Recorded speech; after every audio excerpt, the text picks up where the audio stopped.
Okey, mula kita masukkan dulu biasa. Lalu air.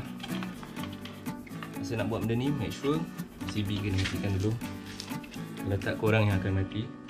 Kemudian ambil spirit level ni untuk check supaya dia level lah. Kalau tak, tersengit, tak cantik. Okay.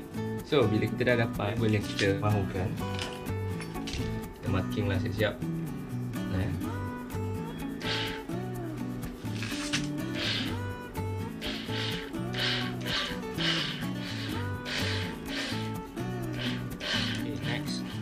Kita gunakan mata drill untuk batu. Mata drill untuk batu lain sikit Aku pun dulu tak tahu. Ingatkan dulu mata drill semua sama. Tak, sebenarnya mata drill untuk batu dia lain. Step seterusnya, kita nak pasang wall plug ni.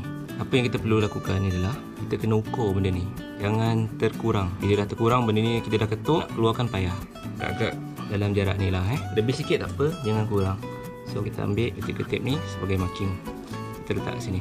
Kita akan tebuk dinding tu sampai agak-agak area ni. Aku dah tebuk. Cara tebuk aku tak payah tunjuk lah. Tebuk je macam biasa, tegak-tegak. Sebab kalau kita tak drill tegak, nanti lubang tu besar, wall plug kita loose. Ini tips and trick. Sebab dinding aku ni dia pakai batu pasir kalau tak silap aku. So, untuk mengelakkan lama-lama dia loose, kita bancuh sikit simen. Cair-cair je macam ni. Ambil cotton bud, masukkan dalam ni. Okay, macam ni. Ni tips and trick je lah. Kalau korang punya rumah pakai batu bata, tak payah buat. Sebab batu pasir memang macam ni, masalah. Nanti lama-lama dia akan membesar, loose. Kita tarik je, dia terkeluar.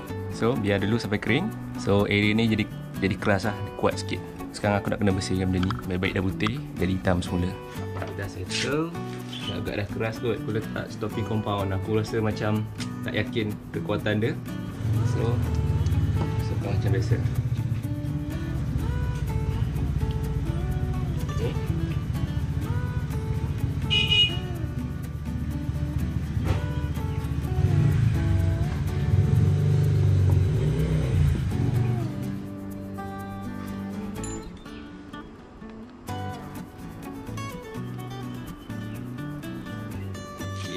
Siap. Kita masukkan semula lah wire ni macam kita ukur tadi. Nice. Kita screw lah.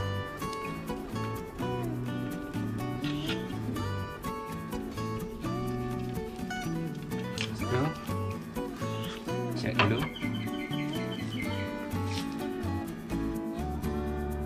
Cantik. Memang level.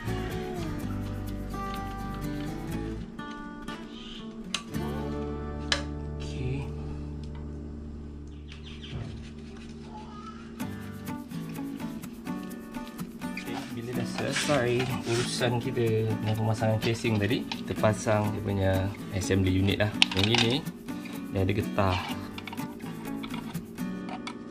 so dia waterproof lah. Dia dah pasang. Yang baiknya kita boleh pasang plug, lepas tu wire kita letak kat sini, tutup. So wire setiap jalan kat dalam boleh on je. Sini ada lubang untuk wire. Memang nice lah.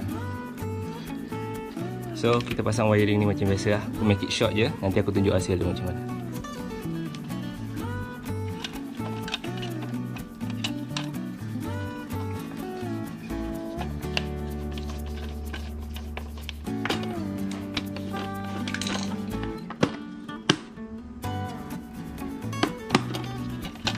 Nice.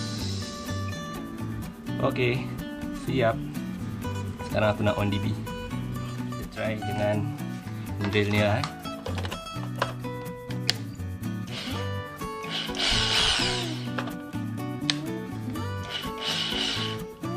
Okay, function dengan baik. So aku nak try ini. Ini wire macam ni.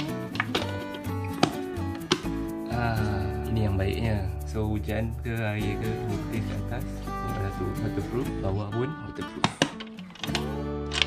Cumanya yang belakang nanti aku letak silikon ke silikon putih tu lagi seal, so lagilah waterproof. Okay guys, cukuplah setakat tu. Kalau korang rasa video ni menarik, bermanfaat dan berinformasi, sila like, share comment and subscribe. Jumpa lagi. Assalamualaikum.